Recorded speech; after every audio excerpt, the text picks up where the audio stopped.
বলেশ্বর নদীর এই নদীর বুকে এই ফেরিঘাটটা যেখান থেকে ছেড়ে আসছে ওপারটা হচ্ছে পাড়েরহাট, মানে পিরোজপুরের মধ্যে। আর যেদিকে যাচ্ছে সেটা হচ্ছে চরখালি, ওটা হচ্ছে ভান্ডারিয়ার মধ্যে। আর এই নদীটার নাম হচ্ছে বলেশ্বর নদী।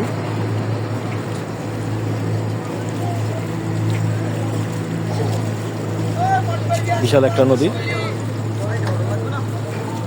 অনেক বড় একটা নদী।